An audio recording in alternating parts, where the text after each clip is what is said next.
My name is Mark Relf. I'm the City Manager for the City of Littleton.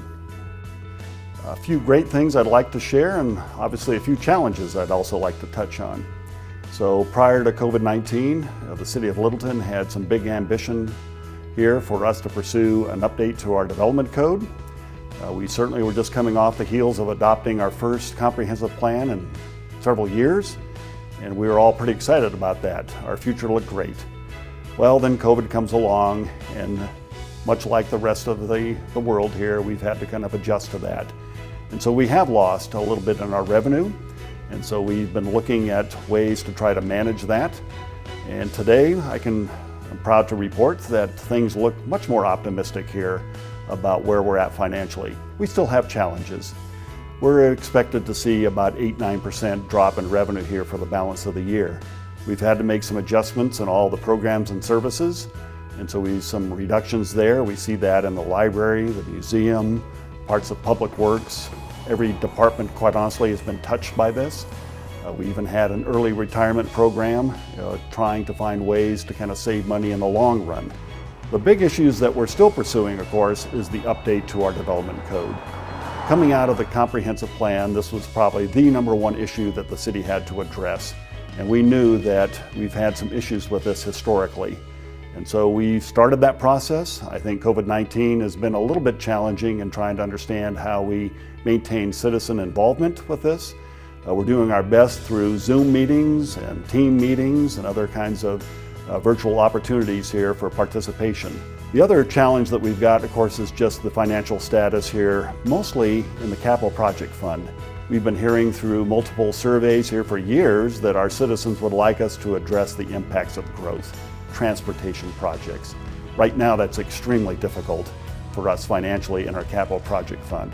We've had been very successful here with some federal grants to target some of those big growth projects. Mineral and Santa Fe is probably the most notable, also County Line Road. All right, and I'd also like to thank our citizens and our businesses for your support of our community and certainly the city organization. It has been a very difficult time, and it's clear that we have a ways to go, but again, thanks for your support for the City of Littleton.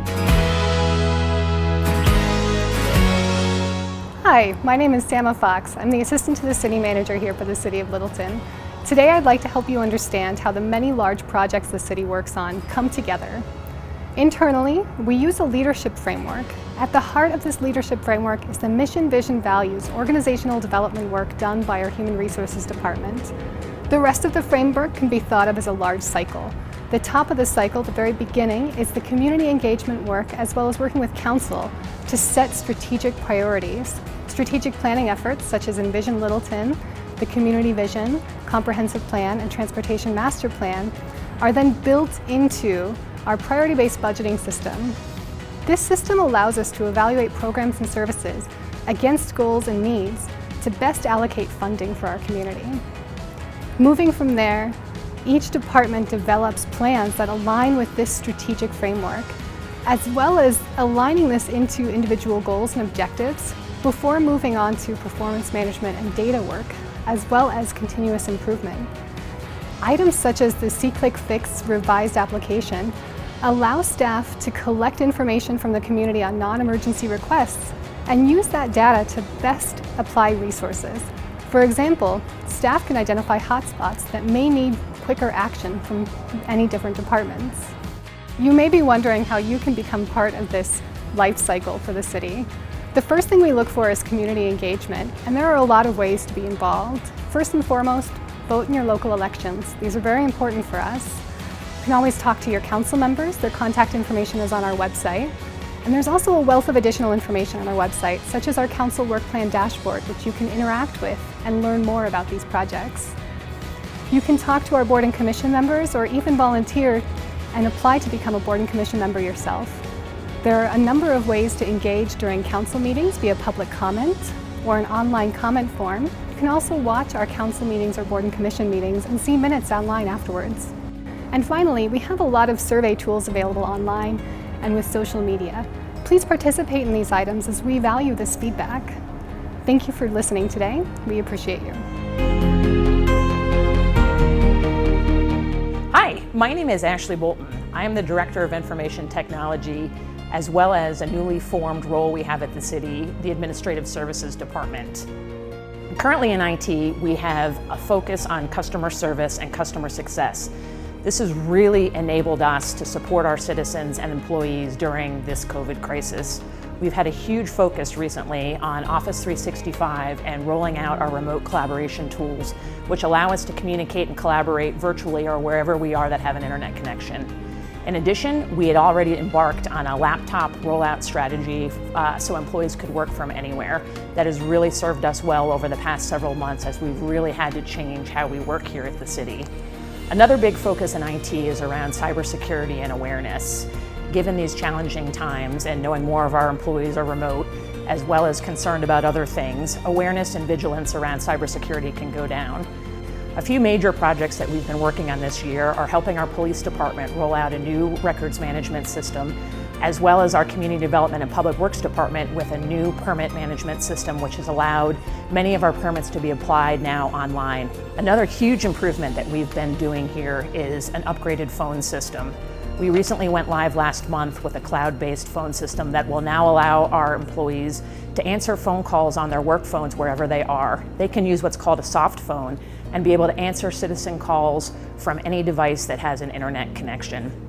Lastly, I'd like to just take a moment to talk about our newly formed Administrative Services Department, where we are combining our finance, human resources, information technology, and creating a new purchasing arm to really help support our departments here. We are super excited to bring technology to these different areas, as well as provide a consistent service to all of our employees and citizens to help them manage these trying times and beyond. Greetings, my name is Reed Betzing. I'm the City Attorney for the City of Littleton. The City Attorney's Office has typically 5 employees. We have myself, 2 other attorneys, Miss Ashley Augustine and Miss Tracy Schroeder, as well as 2 legal assistants, one being Shigelle Smith, who works over in our municipal court. Our other legal assistant position is currently vacant after the retirement after 25 years of Becky. So we're still trying to figure out a way to replace her position. The City Attorney's Office manages all the litigation that's filed either on behalf of or against the city, as well as prosecutes approximately 10,000 tickets every year.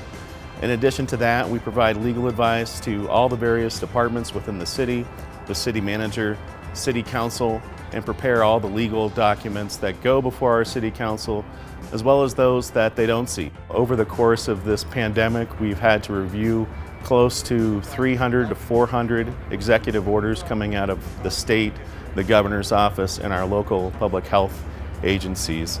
So that's led to us having to adapt in terms of being able to provide appropriate legal advice to not only our citizens who are impacted, but also the various departments within the city that may be impacted by these various health orders. It is a great privilege and honor to be able to represent the City of Littleton in what I do. I want to thank the public for their continued engagement as we go through the various changes and ordinances that come before our City Council. Thank you for your input, thank you for your outreach, and I hope you will continue to stay engaged. Hi, I'm Colleen Norton, your City Clerk. During COVID, we've had to come up with ways to ensure that we still have citizen engagement during all of our meetings, not just City Council. To do this, we have found ways to engage the public during all of our Zoom meetings for all of our quasi-judicial boards and commissions. This allows us to give citizens prior information on how to join meetings via our website. There are also options for citizens to provide written comments to the clerk's office, which are then shared with City Council or our quasi-judicial boards and commissions. The City Clerk's office does more than manage meetings for City Council and our quasi-judicial boards. We also administer all liquor licenses for the city. And during this time, where restaurants aren't able to seat at full capacity inside, we've had to work very quickly with the state authority to process paperwork to allow them additional seating outside. One of the most important functions of the clerk's office is to serve as the designated election official for the City of Littleton and to work with the county clerks during election season. Thank you to everyone who voted in our most recent election, resulting in the highest voter turnout for any U.S. presidential election in history. Hi, I'm Kelly Nardi, Director of Cultural and Media Services for the City of Littleton. 2020 brought change for all of us, and the City of Littleton was no exception. City Manager Mark Relf reorganized a number of city departments in response to the reduction in revenue caused by COVID and a number of early retirements amongst the leadership team. He created the Department of Cultural and Media Services, and I'm honored to be leading that team, which is composed of the Communications Department, Bemis Library, and the Littleton Historical Museum. We are going to look for new and innovative ways to deliver cultural and digital programming to residents and businesses in the future.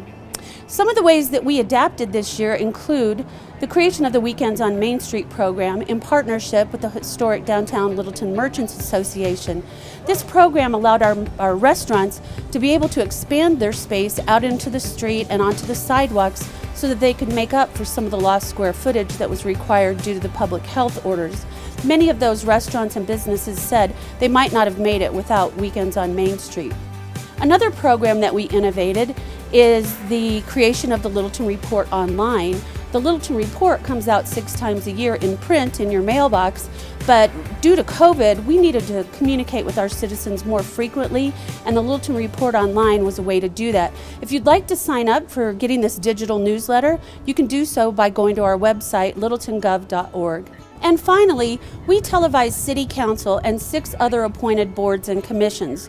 COVID prevented us from having these meetings in person, so Tyler, our videographer, trained more than 100 people in how to use Zoom meetings. We all know how to do that now.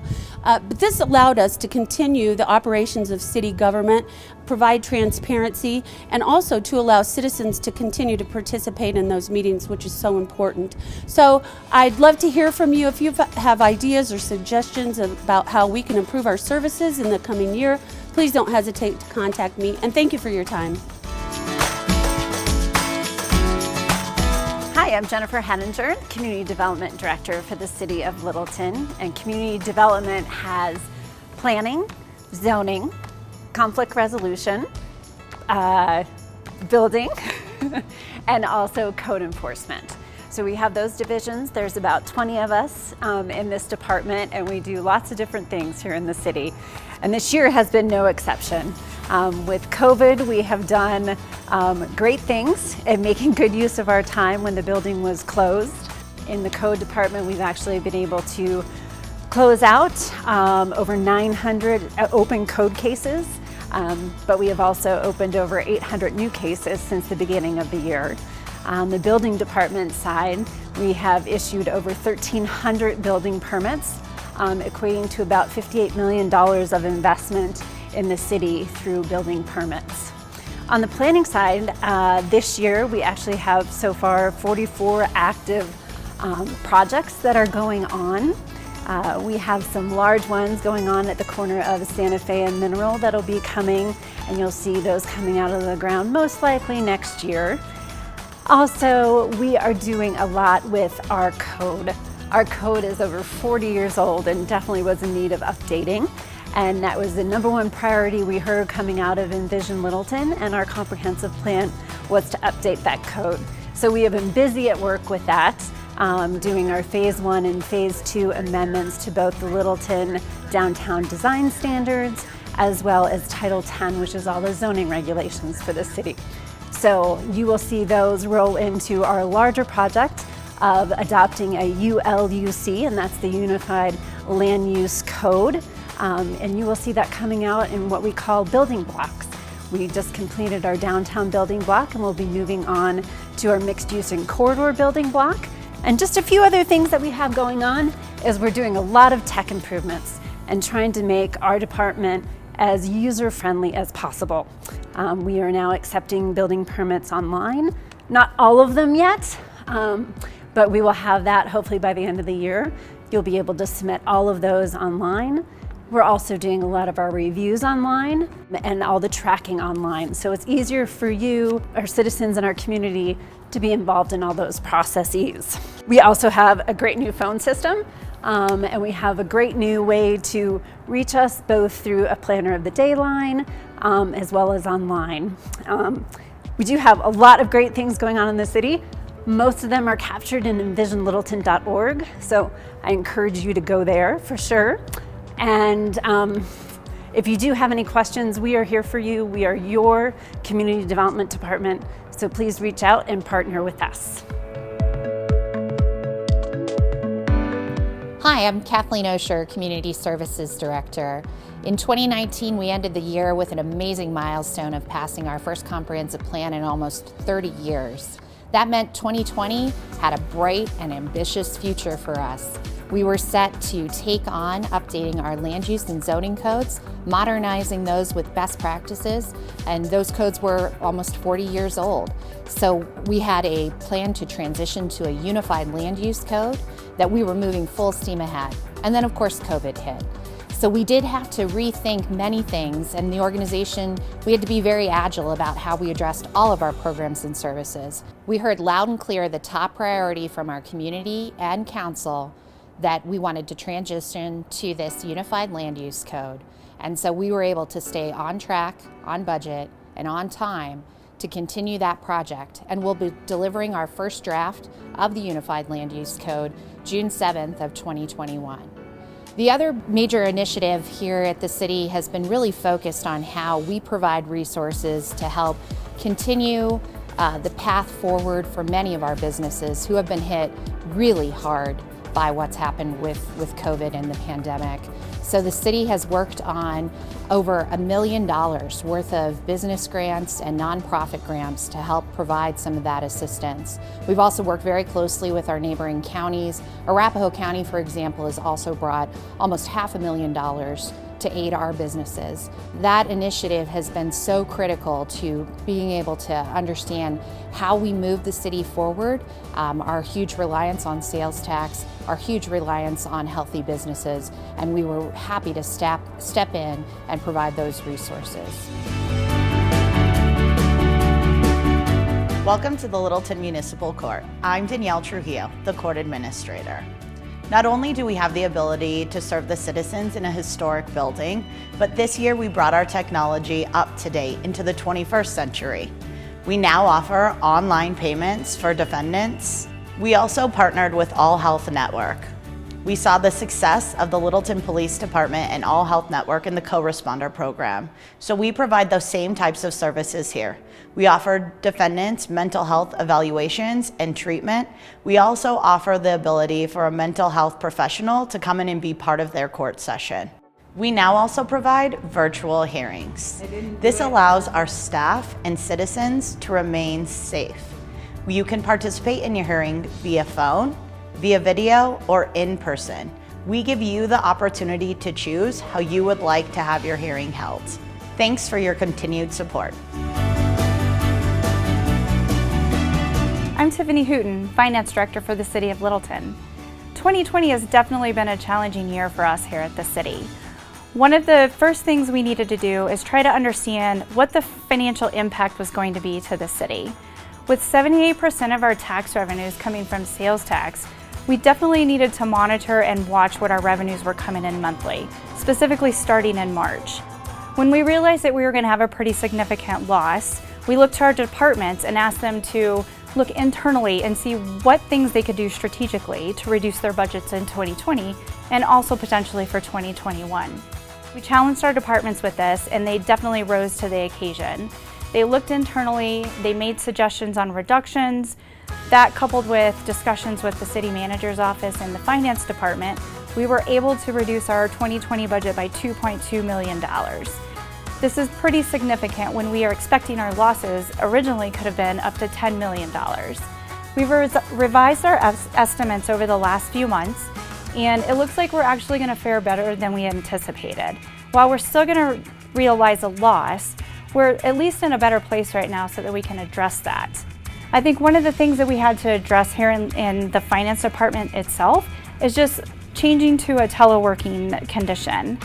Historically, we have always been in the office. We have to collect mail, we collect payments, and so we still needed to afford that to our citizens. So we made some internal changes where we limited the number of people here at the office, and that way we were able to continue with daily operations. Thank you for your time, and I'm looking forward to 2021 and what it might bring for us here at the city. Thank you. Hi, I'm Nancy Trim, Library Director for Bemis Public Library at the City of Littleton.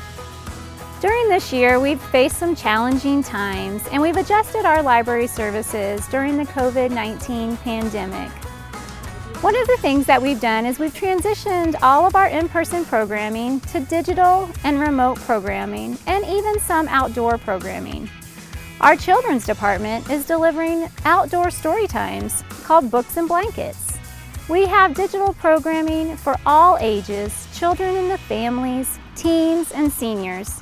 We're also offering remote virtual tech help and virtual tech classes. Curbside library pickup also started this year. You can safely pick up your library materials outside of the library if you don't want to come in. We've taken a number of safety measures to keep our community and our staff safe during this time. We've installed plexiglass barriers at all the service points throughout the library. You'll find that our public computers have been spaced out so that we can maintain social distancing. All of our staff and the public are wearing masks, and we're continuously cleaning and disinfecting the library throughout the day. Thank you so much for supporting us during this time, for coming back and visiting us once our doors reopen, and we hope to see you again here soon. Hi, I'm Tim Nims. I'm the director of the Littleton Museum. Well, to say that 2020 has been unusual would be something of an understatement. As we opened the year, the Littleton Museum and staff were very excited about a full array of special events, great exhibits, really fascinating programming, and then COVID hit. When we closed our doors on March 14th, we had no idea it was going to be almost 4 months before we'd be reopening to the public. But we have a really creative and innovative staff here at the museum, and they immediately pivoted to providing really top-notch and high-quality content virtually, primarily everything on the digital spectrum. So we were doing exhibit tours, we were doing tours of the farm, cooking lessons from our Pioneer Pantry, any range of things. And the whole goal was to provide really good quality education and entertainment to our community at a time when they really needed it. So here we are now, we've reopened to the public. We were able to come back with the farms opening up at the end of June and then opened our doors on July 15th to bring the public back into our buildings. We've ramped up to stage 2 as we've reopened, but at this point no one really knows exactly what's going to happen with our conditions, and we know winter's closing in. So we're prepared for just about anything, I think. If we have to close down again, you can be assured that the museum will continue to provide your family and our community the same kind of high quality education and entertainment that you've been looking for and that you've always counted on the museum to provide. So here we are, we're ready for, I think, almost anything, and that's a dangerous thing to say in 2020. But you can always count on the museum to be here for the community, because we know the community is always here for us. Hi, my name is Noelle Mink, and I'm the Director of Human Resources here at Littleton. Man, COVID has really thrown us a curveball. We've really focused a lot of our energy in the last few months on how to support our employees and our citizens, how to be safe, to accommodate all of the state orders and all the direction from our leadership team. It's been quite the challenge, but we're happy to say that we've been able to accomplish it, and our employees are working and they're safe at work. One of the big things that we've been working on here in HR is becoming a values-based organization. We made a lot of work this year on this project. So we have 5 milestones in this project. We've accomplished 3 of them, so we still have 2 left that we need to finish. However, we're working with our partner, Zenith Performance Solutions, on how do we do that. When we talk about mission, values, all of these things are so important to have employees engaged in. And so we're finding ways, how do we connect, collaborate while being apart from each other. This project is so important to our organization for now and for moving forward. So we're finding all different ways to find meaningful connections to move this project forward. Moving forward, our goal for the rest of this year is to find ways to have meaningful conversations around our values and our mission, to bring employees together, to listen to them, to get direction from our leadership team, and provide a strong foundation moving forward. It's really exciting work, and our employees are up for the job. I'll have to say that I think that Littleton has the best employees in all of the Front Range area. We've become innovative and creative. We care deeply about one another, which translates to our care for our community, could not be more proud of the Littleton employees. Thank you so much for your time. It's been a pleasure serving you. Hello, I am Doug Stevens, Chief of Police for the Littleton Police Department. To say that 2020 has been a unique and challenging year for the community and the police department is an understatement for sure. With an ongoing global pandemic and widespread civil unrest, the men and women of the LPD have done an admirable job in helping keep Littleton among the safest cities in Colorado. Crime in nearly all categories has decreased. Violent crime remains rare, and crimes of opportunity such as theft from retail establishments, garages, and storage units continue to be our most prolific offenses. The pandemic has forced us to modify operations to help keep our personnel as safe as possible while maintaining our ability to complete our core function of responding to 911 and non-emergency calls. To mitigate risk, we have reduced proactive contacts like traffic enforcement, are promoting online reporting when applicable, conducting phone contact with persons whenever practical, and of course, practicing good health habits like wearing masks and social distancing. Luckily, our team has remained healthy and committed to keeping Littleton safe. COVID-19 has not been the only unique event occurring this year, as calls continue for social and police reform following the tragic death of George Floyd. While our department benefits from a strong relationship with our community, we have seized this opportunity to take a deep introspective look at how we do things to make changes we feel increase transparency and continue to build trust. We have modified our use of force policy to reflect the language of recent police reform legislation. We are currently working on a creation of a transparency hub that will allow community members to access our policies and annual reports online. We are restructuring parts of the department to provide for additional command level supervision in the patrol division, and we are moving toward implementation of a body-worn video program. As 2020 heads into fall, I'm sure we are all ready to say goodbye and good riddance to a year of difficulty and struggle. As we look to 2021, I am filled with optimism that Littleton will continue to grow stronger as a community, in part due to the mutual respect and trusting relationship it has with its police department. I am so proud to be the chief of such a fine department and such a wonderful community. I am honored to be allowed to lead the men and women of our department as they overcome any and all adversity to fulfill our mission to catch criminals and prevent crime, to comfort victims, and to treat everyone with respect. Thank you. Hi, I'm Keith Reister, the Public Works Director here at the City of Littleton, and obviously 2020 has been a crazy exciting year for us. On the Public Works side, it really hasn't slowed a lot down for us. In fact, most of our staff has actually been on site working all summer, continuing with pavement maintenance, upgrading our buildings, and all those kind of things. Some of the really big exciting things we still have going on are kicking off the planning and environmental linkages study for Santa Fe all the way from 470 up to Denver to help us figure out the future of that corridor through all these cities. We're in the design for upgrades to County Line Road and, excitingly, Mineral and Santa Fe intersection, which is we've been able to bring close to $20 million plus of grant money in to help us build those projects. One of the other highlights for us is as I'm speaking to you, we're just finishing opening Federal and Bowles, which is a project that we combined money we already had in our budget plus money that was approved by voters for a Tabor exemption for about $500,000 that allowed us to do some really significant safety improvements there at our highest accident intersection in the city that's not on Santa Fe. So that's pretty exciting for us as we have concluded this year, and we want to hear back from you on a lot of those improvements. And we also really want you to participate when CDOT goes out and asks for feedback on the PEL starting in the tail end of this year and into 2021. So we look forward to your support, and thank you for all the things that you're doing out there. You certainly interact with us, and hopefully Mother Nature won't throw more COVID at us, but throw snow at us and all those kind of things that we always get during the year. So thanks, and we look forward to working with you again in 2021.